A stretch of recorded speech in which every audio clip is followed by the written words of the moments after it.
Hello everyone and welcome back to my channel. My name's Arcus and today I'll be drawing a bunch of expressions. I make a lot of characters and I kind of tend to draw them with the same expression, the same pose kind of thing, the same face. That's a very common problem with artists where they have same face syndrome. So I'm trying to work on this, and one way is by doing a challenge such as this one, where you have to draw 25 essential expressions, as they say.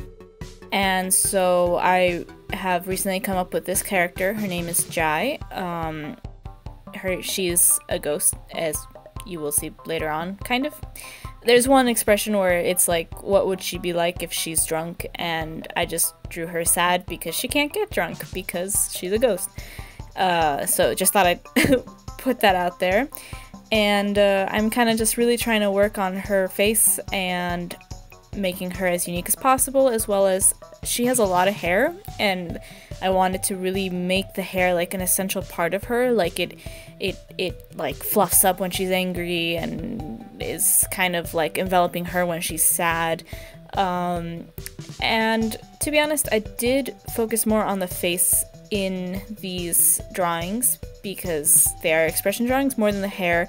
I feel like when I'm actually drawing her, I'm going to be drawing the hair much more wild than I actually did in these expressions, but I was trying to get this done as soon as possible.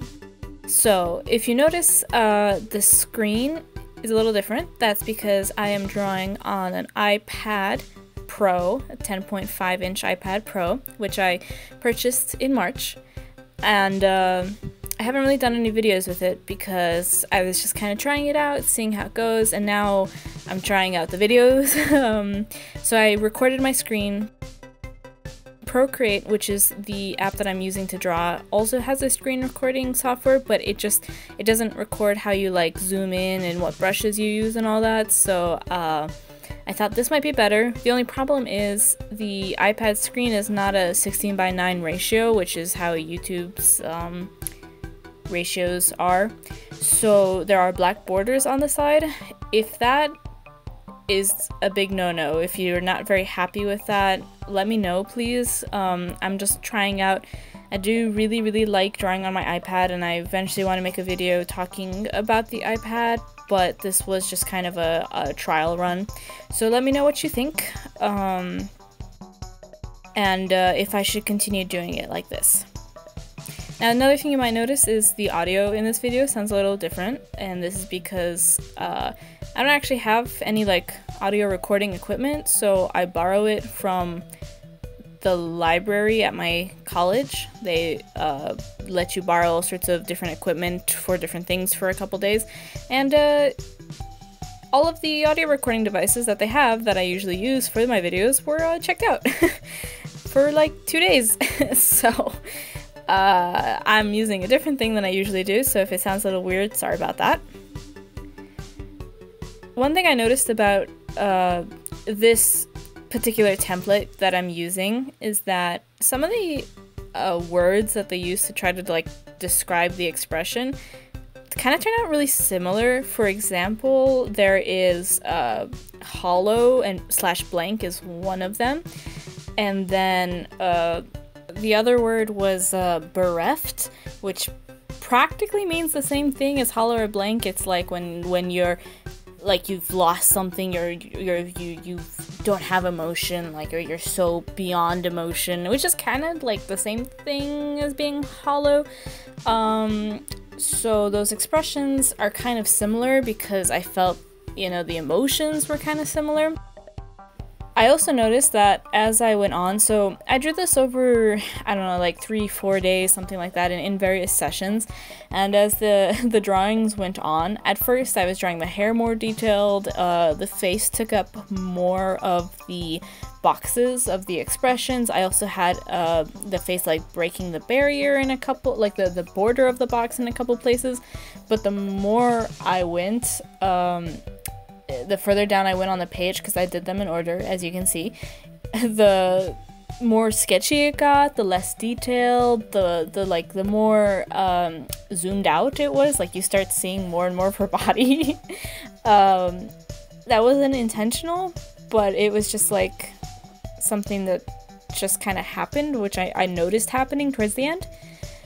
I also can't say that I really succeeded in keeping her face the same, because I have this sort of eye shape going for her where like the tips of her eyes on the inside are pointed really down, and then I have her ears are almost like butterflies, like they're not round at all. So I have a couple things like that going, but like and then thick eyebrows, of course. Like, she has like caterpillars for eyebrows, which is what I wanted. But the proportions of the facial features on the face, it's really hard to keep that similar, which is kind of the point of this exercise. So like, you know, you keep drawing it over and over again to the point where no matter from what direction you can tell that it's this character.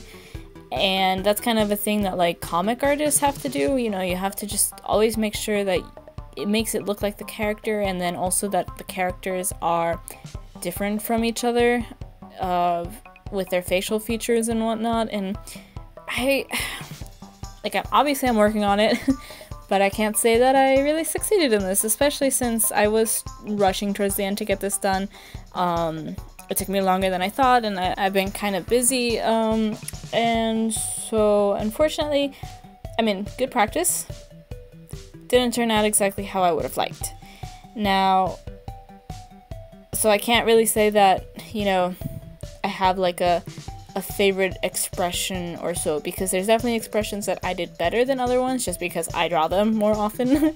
Like being like kind of confident and whatever, those are expressions that I love to draw in my characters, but just like happy, like how often do I draw happy characters? Not often. I like smiling, they're usually smirking. I don't know why I have that thing. Maybe like, you know, they're cooler if I draw them not smiling, and then I almost never draw them sad. I don't know, it's really, you know, it's something I really gotta work on, which is actually, if I ever do a comic or anything, even, I know you think that you do not have the skills to do a comic, and I often think that as well, but like what I've seen is, you know, just do it, because you're gonna gain the skills from doing the comic. Like, not your first comic's not gonna be a masterpiece, of course, but you're gonna be drawing the same characters over and over again. You're gonna be drawing all sorts of dynamic poses. You're gonna be doing backgrounds. Like, there's so many good things that are coming if you're just practicing. So eventually I get there. And here we see the drunk one. Okay, maybe this is my favorite one. It was really silly. I feel like she's definitely the type of character that would enjoy getting drunk every now and then. She's kind of, she really lives her life to the fullest. Oh yeah, that's the reason I chose her in particular versus any other character, because she has a lot of expressions. That's another thing. I get by not doing expressions for characters by making them like emotionless. Again, they're edgy. And she's not. I really try to fight against that, where she's just full of life, full of like, it's the juxtaposition between the fact that she's a ghost and she's dead, but instead of like being sad about it or whatever, angry, she was at the beginning, but now it's kind of like, well, at least she's kind of given a second chance, almost, you know, like she's still around, so might as well take full advantage of it and you know, live life to the fullest, which is why she has a lot of expressions and is a fun person, I hope.